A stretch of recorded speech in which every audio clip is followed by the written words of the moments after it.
Olá, olá, muito boa noite, seja bem-vindo, bem-vinda. Hoje é dia 10 de maio, 7 horas 2 minutos e começarei agora uma entrevista que eu tenho certeza que vai ser transformadora, porque eu vou falar sobre antroposofia. Você sabe o que acontece no nosso corpo a cada 7 anos?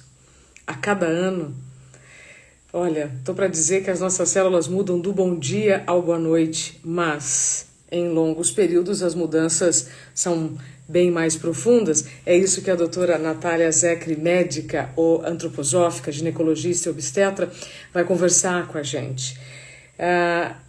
Essa vai ser uma conversa de aproximadamente 40 minutos e nós pretendemos trazer aqui a antroposofia, como ela pode contribuir para a sua vida, para o equilíbrio não só de quem está esperando um bebê, não é? Então, eu tenho certeza que vai ser muito útil para todos. A Jaiana diz, né, os setênios, estou no meu quarto e está sendo uma loucura. Então, Jaiana já tem ideia do que nós vamos falar, não é? Sim, nossas células vão mudando do bom dia ao boa noite, mas realmente a cada 7 anos a coisa muda de figura, não é? A doutora Natália já vai entrar? Deixa eu ver se eu consigo também chamá-la, que aí já pode facilitar. Só um segundinho, tá, gente?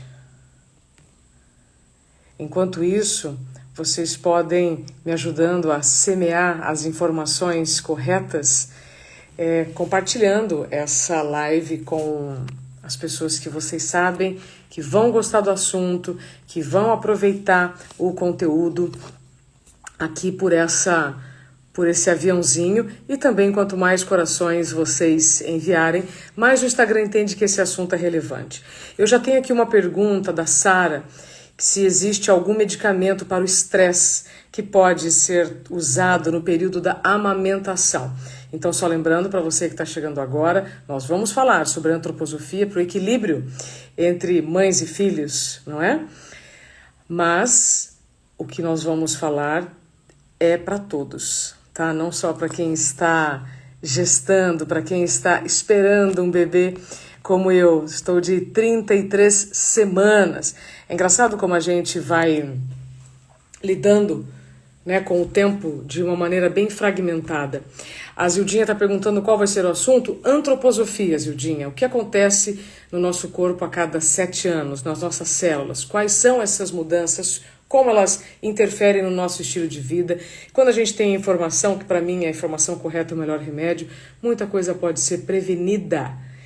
E durante a vida toda a gente ignora algumas mudanças que são naturais, que todos nós podemos viver. Mas aí, de novo, quando você tem consciência delas, a história muda de figura. A antroposofia é fabulosa, eu sou fã da antroposofia, uso alguns medicamentos antroposóficos e sei que isso é fundamental para a gente poder começar a manter a nossa consciência mais conectada com a natureza, que é a nossa essência. Então, vou brincar aqui, quanto mais telas e menos janelas, mais a gente vai se desconectando do nosso ritmo. E aí, a médio e longo prazo, isso pode ser bem ruim. E aí fica cada vez mais confuso equilibrar o tempo. Não é, Ana Paula? Obrigada, querida. Você só vê em mim o que tem dentro de você. Quando nós estamos muito afoitos, muito aflitos e muito confusos para administrar, equilibrar o tempo, a gente não está fugindo da nossa essência, do nosso ritmo verdadeiro, nós vamos também falar sobre isso. Doutora Natália, boa noite. Boa noite. Que linda! Seja bem-vinda. Obrigada. A Silvia já disse aqui, quando tive câncer, o olhar da doutora Natália foi essencial. Silvia Salgado já é aqui uma paciente sua, que acabou de... Querida Silvia.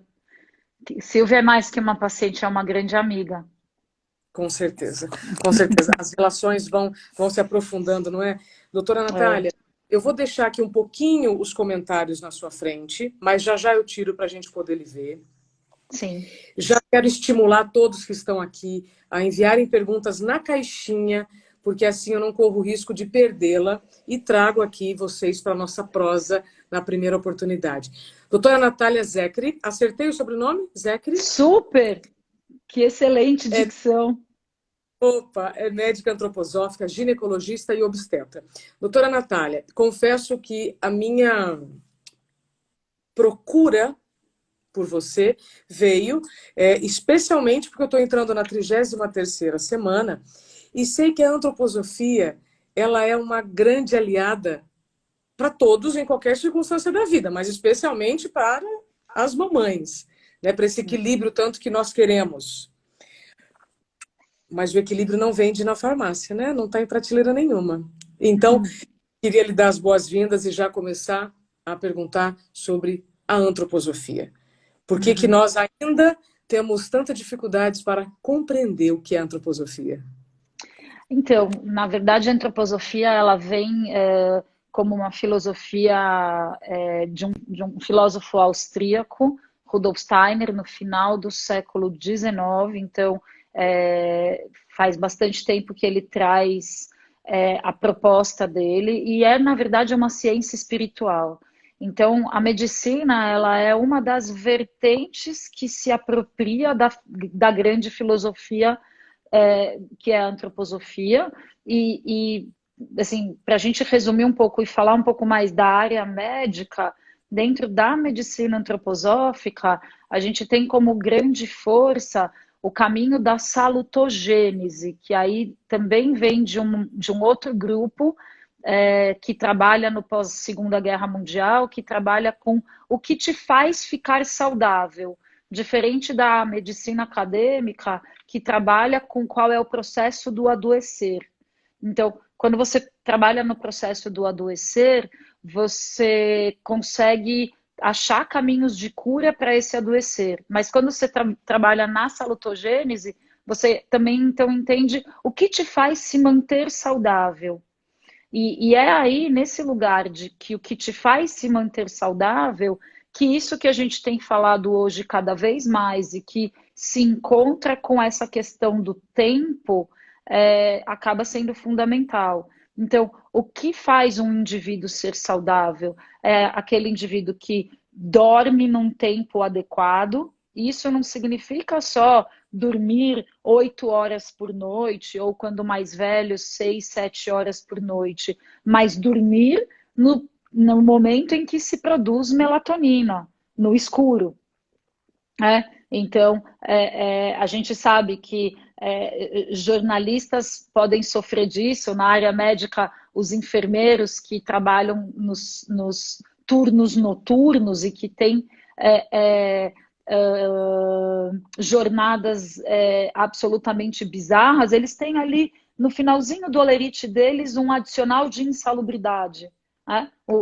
Sabe-se que aquilo ali já é insalubre.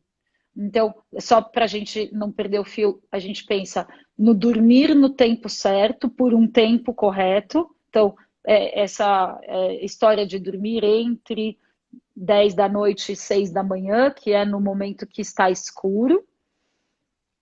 Alimentar-se bem entende-se o quê? Entende-se alimentos saudáveis que te nutrem.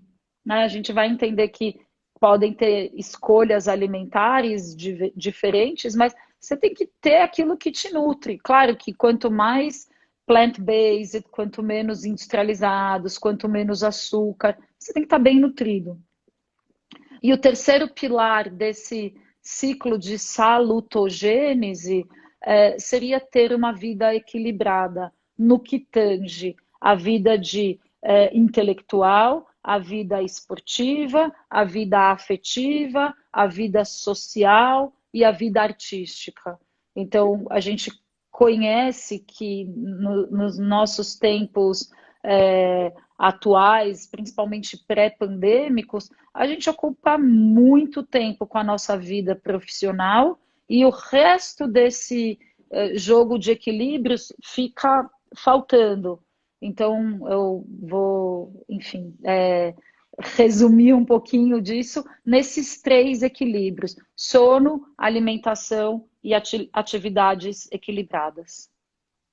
Doutora, então, A antroposofia, diferente da medicina que nós conhecemos, que está nas farmácias comuns, a diferença é que uma trata a origem e a outra trata as consequências. Podemos dizer assim, mas também eu acho que algo bem importante é uma não invalida a outra, na verdade. A gente fica doente mesmo, a gente tem doenças, a gente tem doenças que vêm de desequilíbrios, a gente tem doenças que vêm de outras origens, a gente tem doenças que vêm da nossa própria hereditariedade, doenças herdadas. A gente não pode negar nenhum desses caminhos. Só que talvez a gente precisa assumir a nossa responsabilidade no nosso processo do adoecer e do curar. Né? Somos responsáveis pelo curar. Como você fala, a pílula mágica, principalmente se ela for azul, ela não serve para todo mundo, né? Ela não cura todo mundo. Né? E a responsabilidade pelo adoecimento, pela cura, adorei. Doutora Natália, antes da gente continuar sobre os setênios, que tem muita gente perguntando aqui já sobre isso, a Liliane, ela traz aqui na caixinha, né, que tem 43 anos. Nessa idade já é normal sentir bastante cansaço físico e mental, então tem a ver também aí com os setênios. Sim. É normal sentir bastante cansaço físico e mental. A gente tem falado muito sobre vários tipos de cansaço. Né? Tem o Zoom fatigue, que é o excesso de Zoom, mas que qualquer excesso vai trazer fadiga, não é? Sim. Uhum. O que a gente pode dizer para Liliane? Eu acho que tem duas coisas. Uma que é falar um pouquinho dos setênios. Então, claro, assim, na medicina antroposófica e também na pedagogia que vem da antroposofia, que é a pedagogia Waldorf, se contempla muito os setênios. Então, a gente tem setênio de 0 a 7 anos, que a gente, na pedagogia, resume muito rapidamente como o mundo é bom. Então, é uma época da vida que a tendência é trazer para esses seres que vão chegando para o mundo uma relação de normalidade com a vida e de uma vida boa. Então, ninguém traz para uma criança de 3 anos uma notícia drástica, ninguém pinta com uma criança de 3 anos um quadro sombrio. A criança até os 3, mas também até os 7 anos, ela cresce por imitação e ela tem como motivador dessa imitação um mundo que é bom. Então ela vai para um jardim de infância que é bonito, ela vive nesse jardim de infância uma relação muito de naturalidade com crianças de 2 a 6 anos, são todos juntos, quase como uma relação fraternal, você não subdivide por idade específica, e você vai oferecendo para essa criança conteúdos que façam com que ela se sinta confiante na vida dela.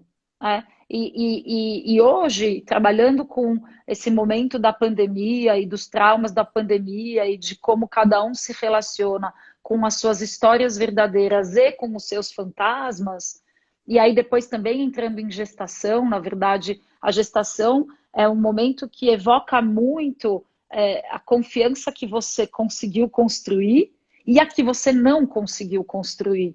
Então, a gestação, ela é de cara um processo que te exige confiança. Por quê? Porque eu vou receber um ser que eu não sei quem é, que eu quero muito, que eu imagino que eu quero muito, mas que eu vou receber incondicionalmente.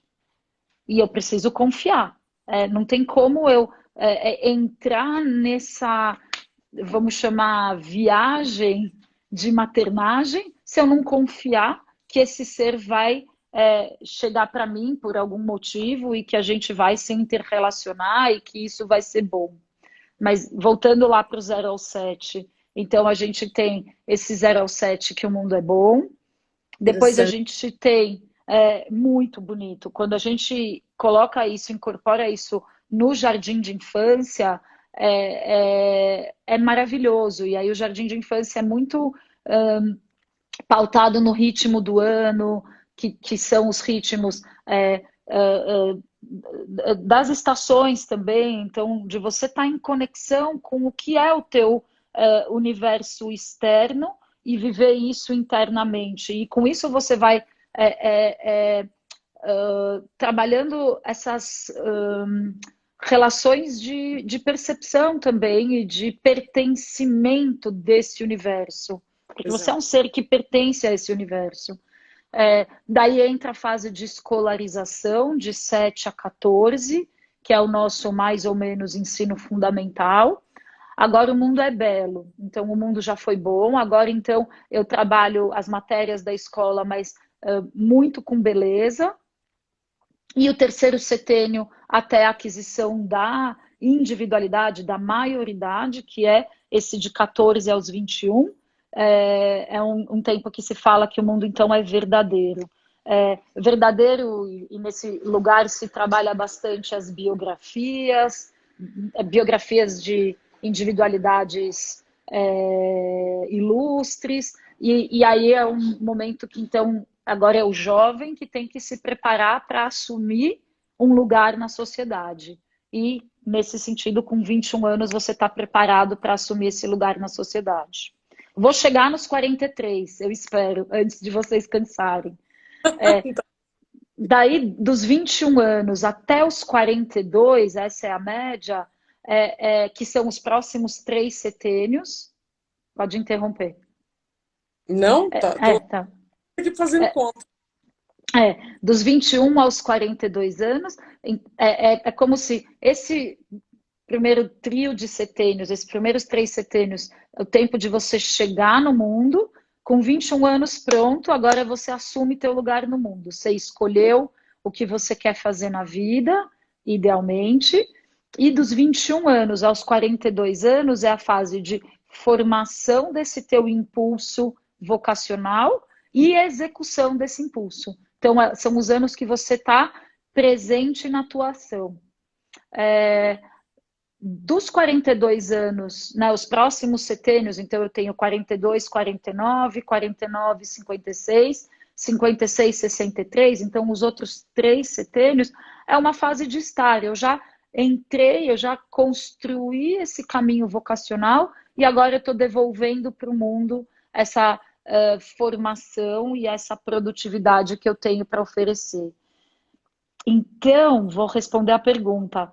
43 anos, se sentir muito cansada, faz a pergunta de novo, se é normal se sentir muito cansada? Exato. Se nessa idade já é normal sentir bastante cansaço físico e mental. Acho que é sobrecarga, né? Aí eu acho que a gente tem que voltar para o começo da conversa e tentar entender esses teus 3 pilares tão equilibrados. Você dorme bem, você come bem, você se exercita. Já vi uma perguntinha aqui, se esse terceiro pilar que eu disse que era um equilíbrio entre a vida intelectual, a vida profissional, a vida artística, cultural, social e, claro, que a vida de movimento. Isso tem que estar dentro desse equilíbrio quase que incorporado na tua vida.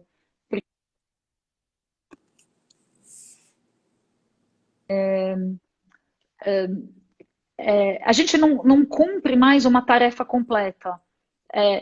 Então, o que é uma tarefa completa? Para eu comer, eu tenho que comprar minha comida, eu tenho que produzir minha comida, eu tenho que fazer o meu prato, eu tenho que lavar a minha louça. A gente passou a usar partes desse processo. Eu sento, eu como, eu levanto. Mas então, quem fez?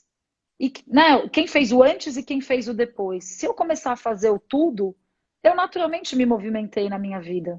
Da mesma forma, a minha roupa, né, eu brinco com os meus filhos, a roupa é mágica porque ela aparece no armário.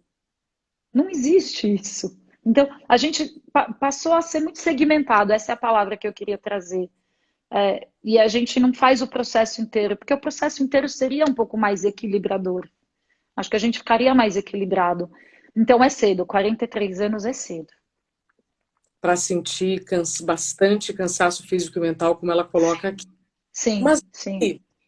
Natália, eu vou lhe fazer aqui eu vou voltar na questão dos setênios. Quando você fala dos 21 aos 42, você escolheu e você está executando aquilo que você escolheu. Uhum. Mas, não necessariamente você se sente confortável com o que você executou. E, de repente, é nessa idade, e eu estou com 40 anos, em que você quer recomeçar. Uhum.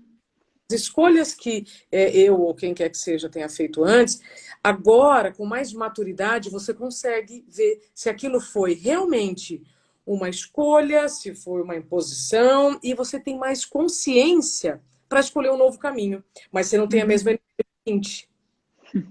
Sim, eu acho que com certeza, e na verdade existe esse momento dos 42 anos, ele é típico na antroposofia de você repensar a tua função, né? É um momento de você fazer uma releitura do que se faz, ou Verdade? troca 42 anos, 42 anos. Né, no final desse trio de setênios, 21, 35, 42.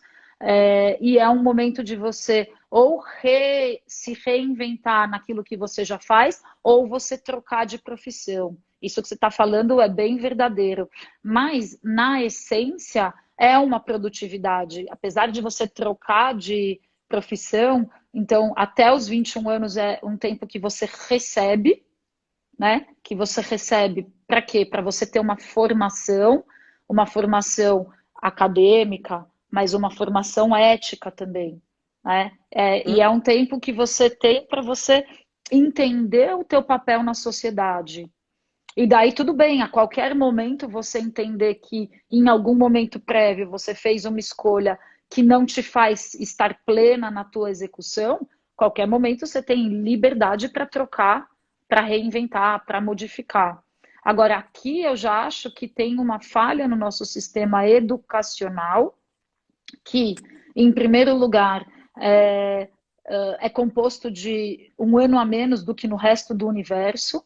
Então, os nossos jovens, eles terminam o ensino médio de forma precoce e tem um impulso da sociedade de rapidamente escolher uma profissão, Muito prestar um rápido. vestibular, porque está tudo muito fresco.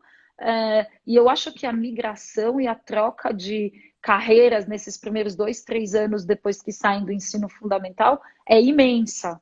No entanto, a gente não tem nenhum incentivo a qualquer serviço social. Então, a gente é um país enorme que poderia mandar esses jovens que terminam o ensino fundamental para lugares que precisam de ajuda. Então, você vai para comunidades mais afastadas, você trabalha na educação do lar, você trabalha na educação ambiental, você tem recursos. Você, de qualquer forma, se formou no ensino médio.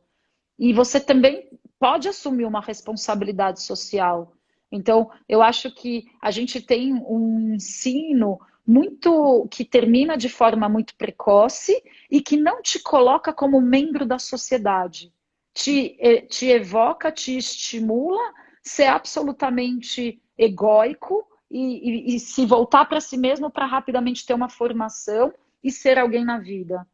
Essa pressa eu percebo que ela é muito nociva e a gente só vai ter consciência disso, né, depois que você realmente está lidando com as insatisfações de uma escolha que você fez até ou por pressa ou por imposição ou porque o movimento era esse. Agora a onda é essa, então eu vou nessa onda agora, né? Então, e aí você esquece a sua vocação.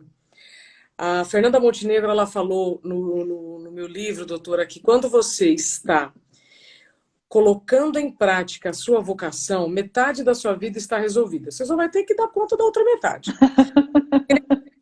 E quando você não realiza a sua vocação, o que realmente você, o seu talento, o seu dom a serviço do mundo, você tem que resolver a vida inteira. Então ela diz que você vai vivendo uma vida artificial e aí depois ainda soma a mágoa por não ter feito aquilo que você que é a sua alma, que você gostaria de fazer. A Tati Bacelar, ela escreve aqui: estou exatamente neste momento, 42 anos. Uhum. Falamos de 42, doutora, mas ela é uma data aproximada, pode ser um pouquinho antes, pode ser um pouquinho. Sim, sim, sem dúvida, sem dúvida. Eu acho que tem tudo a ver com você, Isabela, que aí nessa fase da vida resolveu repensar onde você estava e para onde você quer ir. Sim. Sem dúvida, sem dúvida.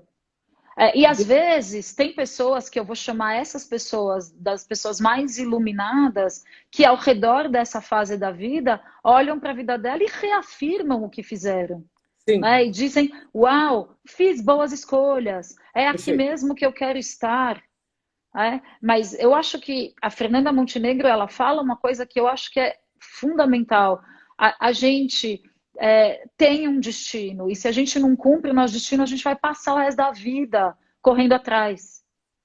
Sim, É, é, é bem isso. Mas então, o que que nós estamos querendo aqui, só para que os próximos 15 próximos minutos, como combinamos, a gente fale, né, sobre pré-natal, amamentação, tem uma pergunta sobre isso, antroposofia, algum medicamento para aliviar o estresse. Bom, a pressa que seguimos para tomar decisões na juventude, você vai então tentando ali com a energia que está mais alta, né, até os 40, e depois você ou valida, confirma, segue ou volta. Mas aí, doutora, de novo, não tenho a mesma energia, mas tenho sabedoria, tenho maturidade, né? Ou seja, então, para aqueles que estão aqui nos acompanhando e sentem esse cansaço, a doutora Natália falou algo muito importante e que de tão simples, mas doutor, o simples ofende, né? Eu falo isso sempre, o simples é ofensivo, não é tão fácil assim. O equilíbrio entre o sono, a alimentação e as atividades que não sejam só do trabalho são fundamentais para te ligar à vida. E a gente vai abrindo mão de tudo isso por conta dessa pressa toda, dessa correria toda. E a gente vai abrindo mão justamente do que é mais essencial para nós. Horas de sono no tempo certo, a alimentação que te nutre e não te inflama e outras atividades para te deixar com entusiasmo. Não é isso, doutora? isso, total. É, Só para dar uma nada no que nós é, falamos, quem está acho chegando. que você fez um ótimo resumo, é isso mesmo. E aí nós estamos nesse momento aqui, segunda-feira, lhe agradeço profundamente pelo seu tempo, doutor, e por quem está nos acompanhando, falando de antroposofia, que me encanta muito, e cada vez mais que eu me aprofundo, mais eu entendo que esse é o caminho para o nosso equilíbrio. Mas a Sara da Renda Rosa, ela tinha já enviado aqui uma pergunta que eu acho bom para a gente depois começar nesse caminho. Existe algum medicamento antroposófico para o estresse que pode ser usado no período da amamentação? Bom, nem tudo são flores na amamentação, mas né, É. existem recursos que podem ajudar a mãe, doutora? É, não, existem muitos recursos e eu acho que é muito importante dizer que fica muito simplório se a gente falar, tudo é a busca do equilíbrio, a gente tem que fazer assim, porque de certa forma esse equilíbrio das horas de sono, da alimentação, do exercício, tudo mais, é um ajuste que é hercúleo e eu diria até que assim é zen budista, a gente não tem como assumir tudo. Então, sem dúvida que existem recursos para ajudar. A amamentação é um período que eu diria extremamente desafiador. Então, para a gente falar de amamentação, eu queria só colocar uma imagem que eu acho que a gente teria muito para falar e a gente está aqui assim tentando pegar pinceladas das coisas, mas a amamentação, hoje em dia, eu olho como um tempo que é uma doação plena. Uma sensação que eu tenho da amamentação é quase como se você olhar para uma imagem de uma leoa deitada, com os seus leõezinhos agarrados nas tetas, e essa leoa fazendo exatamente nada. E aí eu pergunto, qual é a mulher que ao redor dos 40 anos, que batalhou igual uma camela, já que eu estou usando imagens de animal, para chegar onde quer que tenha chegado, porque nada, depois que você nasceu mulher há 40 anos atrás, foi fácil na tua vida. Não dá para dizer, né? Acho que não tem nenhuma mulher que chega no período de amamentação e fala assim: ah, minha vida até agora foi muito fácil, agora eu vou ficar deitada igual uma leoa, só dando de mamar para os meus filhotinhos, para o meu filhotinho, porque a gente é uma. Né, às vezes mais, mas no geral a gente tem um que eu acho que é aquilo que a gente dá conta também. Então, essa imagem vou não fazer nada, ou vou deitar, ou vou esperar e não fazer nada, é desafiador. Porque para a mulher, no geral, a gente aprendeu que assim, cada conquista é ó, suada, a gente precisou estudar mais do que os colegas, a gente precisou se mostrar mais forte, a gente precisou ter tanta, assim, são tantos desafios para você chegar naquele momento e ter aquele bebê no colo, que é quase paradoxal você se permitir não fazer nada. Mas o que Tá, eu insisto é, você está fazendo muito. Aquilo que te parece nada é muito. É? E aí vem essa pincelada também que acho que é importante falar dessa rede de apoio. É? Essa mulher que está amamentando e estressada, quem é a rede de apoio dela? Quem é a pessoa que mantém essa casa suprida de alimentos? Quem é a pessoa que mantém essa casa limpa? Quem é essa pessoa que se ocupa da que as roupas estejam lavadas? Quem é essa pessoa que, se tem outros filhos, olha para os outros filhos? Porque é impossível você não estar estressada se você tiver que cuidar de tudo isso. É? E aí eu acho que esse é o lugar que abre a oportunidade dessa mudança de geração. É? Então, a oportunidade dessa irmã dessa mulher, dessa amiga dessa mulher, dessa família, desse pai, né, que está ali fazendo uma função hoje cada vez mais, ou teoricamente mais equilibrada dentro dessa formação familiar. Então, existem remédios naturais, eu posso dar nomes de remédios naturais, existem remédios para ajudar a aprofundar o sono e fazer com que poucas horas de sono tenham uma repercussão grande. Trabalhar com alimentação, que é essa alimentação a mais distante da industrializada possível, e o possível para cada caso vai ser vai deixar essa mulher amamentando, que está amamentando, menos estressada. Mas acho que é bom olhar para essa figura. ou seja, o período da amamentação é um momento estressante, especialmente se a mulher nunca teve bebê, porque é uma dinâmica que exige muito tempo, muita dedicação, Uhum. e nem sempre é tão simples, é isso? Eu acho que cada vez mais ela parece menos simples, porque cada vez mais a mulher tem menos. A mulher não, qualquer um de nós. A gente vive um mundo que ele tem. A produtividade tem um valor dentro da nossa sociedade. Então, o que você anda fazendo? Não é que a gente encontra alguém e fala, como vai? Ah, eu vou bem. E o que você anda fazendo? Quer dizer, eu tenho valor na sociedade se eu estiver fazendo algo. É intrínseco, né? Como a gente tem nessa história do machismo ou feminismo estrutural, é intrínseco que a gente tenha essa impressão de que nosso valor tem uma relação direta com o que a gente faz ou o que a gente deixa de fazer. E o que não é visível não parece que é produtivo. E aí eu faço uma grande relação com o primeiro trimestre da gestação, Isabela.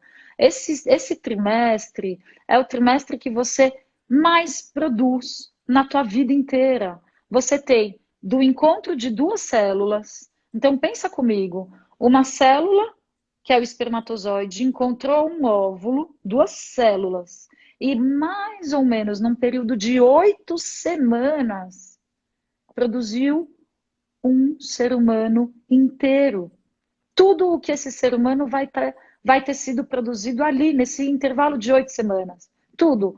Olho, boca, nariz, alvéolos, pulmão, coração, pele, 3 camadas de pele. Tudo, tudo. E a mulher que está nesse período, ela chega no consultório, no caso, ou no salão de beleza com a amiga, ou no encontro que seja, e fala: Nossa, tô tão cansada, não tô conseguindo fazer nada. Você tá fazendo tudo, É, tudo você tá fazendo, né? Você tá fazendo o que a humanidade espera de você para ela continuar existindo. Então, eu acho que essa relação com produtividade também ela sabota esse primeiro trimestre e a amamentação. perfeito. Eu vivi exatamente isso que você está mencionando, doutora. E para que eu entendesse, para que meu marido entendesse, eu parasse de me cobrar também, foram mais do que 3 meses, porque nos momentos em que eu estava me sentindo, nossa, eu não consigo fazer aquilo que eu fazia antes, até me dar conta, gente, aqui é uma usina, né? Minha barriga agora é uma usina, está produzindo mesmo sem eu ter consciência. A Priscila Spencer, ela agradece pelo que você tem dito, que amamentar é fazer muito. É uma entrega desafiadora. E, mais uma vez, aquilo que não é visto não é reconhecido. Não é, doutora? É, Ela diz que, às vezes, ao amamentar o filho por 2 horas com ele no peito, pensava que estava sendo, aqui a mensagem toda é sendo improdutiva, pensava que estava sem produzir, mas já estava seguindo. Doutora, temos aqui poucos minutos para que você traga então a sua visão geral. Eu sei que é pouco tempo para a gente falar de muita coisa, mas como nós combinamos em relação ao tempo, a antroposofia ela é fundamental para o equilíbrio entre mães e filhos. Quem está gestando, como pode começar a introduzir a antroposofia na própria vida? Ou aquelas que já não estão mais gestando? é. Sempre é tempo. Sempre é tempo. Em primeiro lugar, na verdade, eu acho que a antroposofia é uma ampliação. Eu não acho que é o único caminho. A gente pode ter, na verdade, muitos caminhos que busquem, que visam o equilíbrio. A antroposofia é um deles. Eu não acho que, em absoluto, é o único. Eu, de fato, me interesso por muitos e muitos caminhos. Eu acho que a busca aqui é ter, primeiro, acho que ter esses conceitos um pouco mais claros, que é a questão da produtividade, a questão da permissão, você mesma falar, eu demorei muito para me permitir entrar nesse lugar. Tem muitas mulheres que demoram muito para se permitir o desejo de engravidar. Então, eu acho que se eu gastar, assim, usar esse tempo para trazer uma fala mais espontânea, eu acho que a gente tem muitas coisas a nosso favor. A gente, como mulher, se eu colocar historicamente, desde que queimaram-se sutiãs em praça pública, desde que se definiram pílulas contraceptivas, desde que a mulher pode ingressar na faculdade, assim, ela já pode há muito tempo, mas ela podia num poder de ser alguém muito diferente. E hoje você vê classes de faculdade já meio a meio, tem faculdades e cursos que ainda tem mais mulheres do que menos mulheres, enfim. Eu acho que a mulher ela foi adquirindo a possibilidade de ter uma voz própria, né? Então ela não precisa ser a esposa do fulano, né? Ela passa a ser ela mesma, ter desejos próprios. Eu acho que é sempre localizar nela onde estão os seus desejos. Os desejos fazem parte do que é ser humano. A gente não precisa só estar vinculado com a lista de tarefas, a gente pode ter também a lista de desejos. É, perceber qual é o momento que você quer ir para frente nesse desejo. Então, estou falando agora um pouco especificamente do desejo reprodutivo. Eu recebo muitas pacientes no consultório dizendo: Nossa, eu já quero ser mãe há muito tempo, mas antes eu preciso de um bom emprego, antes eu preciso comprar o apartamento, antes eu preciso fazer mais um mestrado. E aí tudo está na frente dessa maternidade porque em algum momento alguém disse para ela: Uau, para você ser mãe, você tem que ser muito responsável. Para você ser mãe, você tem que ter tudo muito claro. Você tem que poder oferecer os recursos corretos para os seus bebês. Tem uma lista de necessidades prévias que aí ela vai entrando no que ela tem que fazer e se afastando do desejo. E acreditando nessa nova lista. né? Então, assim, claro que para ter bebê você precisa ter um lar. Não quer dizer que você tem que ter comprado um apartamento, né? Claro que para ter bebê você precisa ter algo estruturado, porque é sério mesmo. Mas o que que você vai colocar na frente? Se você tem o desejo. E como que você faz esse jogo entre o que é desejo, o que eu permito ser desejo? Então, aqui eu tenho falado um pouco que, infelizmente, a vida é, da fertilidade biológica, ela é uma vida que ela não tem cumprido exatamente essa vida social e profissional da mulher. E a gente tem que começar a tomar um cuidado disso, porque é fato, tem mulheres que não têm desejo reprodutivo numa primeira fase da vida e vão postergar a maternidade e tá tudo certo, porque não tinha desejo anterior, porque tem consciência, porque sabe dos riscos e tá alinhada com isso. E tem outras tantas que esse ano não, estou esperando uma promoção, não consigo. É, Disponibilidade não está disponível. mas ela não está disponível porque ela não quer, porque não é um desejo, ou tem dois lugares ali, né? Porque eu posso não querer, e tá tudo certo, e é honesto, mas eu Sim. posso não encontrar a disponibilidade, porque a minha sociedade não me molda dessa forma.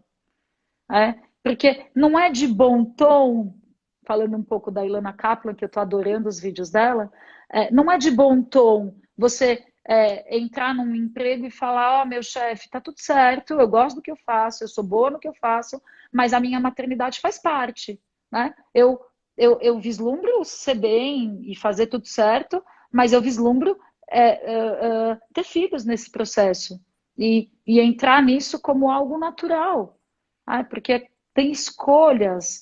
Então, eu acho que é essa, talvez, tentando resumir tudo que você falou, eu poria num certo lugar essa possibilidade que eu tenho de olhar para o meu desejo, né? E olhar para aquilo que eu vou construir a partir daí, que vem daí o equilíbrio. E aí a gente volta para aquela história do começo, os meus pilares, tentar manter esses pilares de alguma forma equilibrados. Adorei. Lista de tarefas e lista de desejos. Para finalizar, doutora Tati Bacelar, ela diz que está com medo de engravidar aos 42 anos. Se a antroposofia pode ajudá-la. Desculpa, nos perdemos por um milésimo. A Tati Bacelar, ela diz que está com medo de engravidar aos 42 e como que a antroposofia poderia ajudá-la? É, na verdade, acho que eu não diria a antroposofia, mas, em primeiro lugar, confiar na medicina, lá aquele primeiro setênio que eu falei de confiança, mas confiar na medicina fetal, mais do que na antroposofia só.